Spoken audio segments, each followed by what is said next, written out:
치질은 통증이 심해도 부끄러워 감추고 방치하다 보면 악화되기 쉬운 질환인데요. 그런데 우리가 알고 있는 이 질환이 정말 유전이 되는 걸까요? 자세하게 알아봤습니다. 최근 부쩍 환자가 늘어났다는 한 병원. 국민의 70% 이상이 앓고 있는 항문질환. 이분 역시 자세가 불편해 보이시네요. 저희 가족 중에 아버지가 치질을 오래 갖고 계셔서 이게 수술을 유전력이 하셨어요. 있나요? 치질이 아빠를 닮아서 생긴 것 같아요. 알아봐야죠. 예. 얼마나 심각한지 상담을 받아봤습니다. 결과는 어떻게 나왔을까요?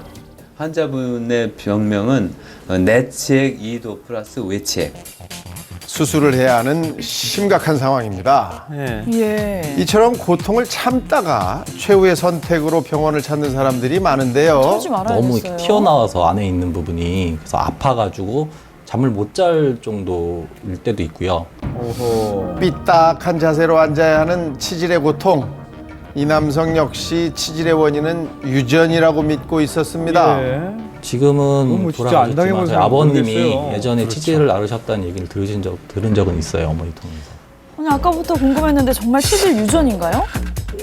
치질이 유전된다는 것은 잘못된 속설입니다. 아니군요. 부모에게 치질이 있다면 자녀에게도 나타날 가능성이 높은 것은 사실인데요.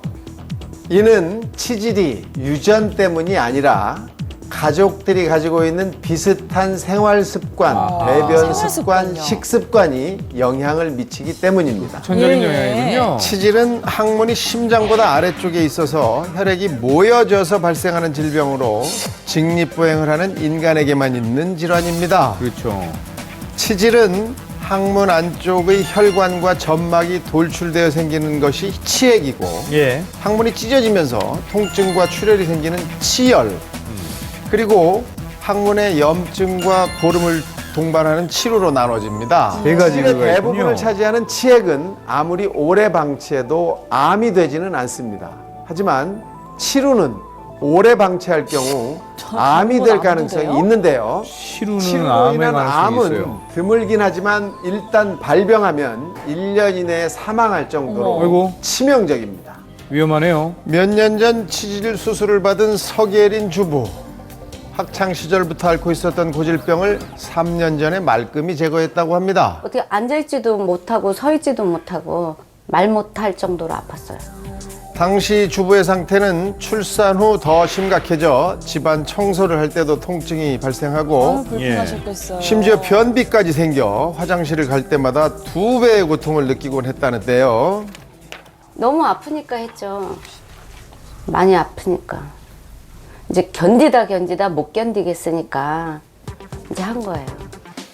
치질로 인한 수술 환자는 백내장 수술에 이어 2위를 차지할 정도로 많이 시행이 되고 있는데요.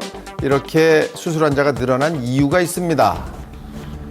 첫 번째는 점점 짧아지는 여성들의 치마와 하의 실종 패션, 이것도 원인이 그리고 되나요? 추운 날씨에 오래 빙판 위에 서 있거나 같은 자세로 장시간 의자에 앉아 있는 경우, 변기에 앉아 휴대전화를 보는 이런 안 좋은 습관이 치질을 유발합니다.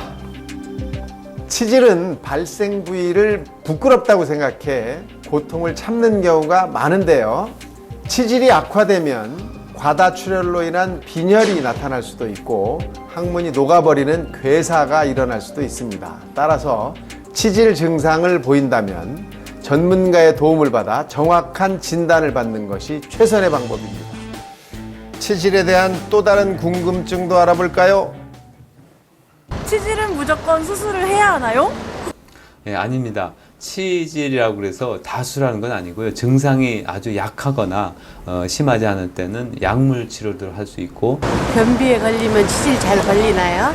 예, 변비에 걸리면 치질이 걸릴 확률이 높습니다. 거기에 있는 혈관들이 늘어나면서 치액이 생길 확률이 높아집니다. 네. 치질은 겨울철에 더 심해지나요?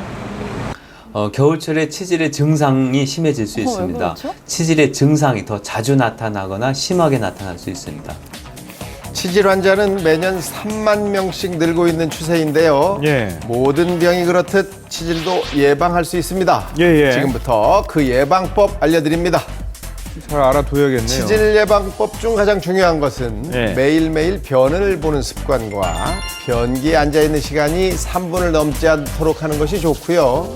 아, 오래 앉아 있으면 안 좋군요. 복부 혈액순환이 잘 될 수 있도록 찜질을 매일 하는 것이 좋습니다. 잘 말린 쑥을 이용해 찜질을 해주는 것도 좋고요. 예. 40도 정도 물에 하루에 10분 정도의 좌욕도 도움이 됩니다. 변비 예방과 지혈 효과가 있는 감잎차를 끓여 마시는 것도 좋은데요. 끓는 물에 15분 정도 우려내 마시면 좋습니다.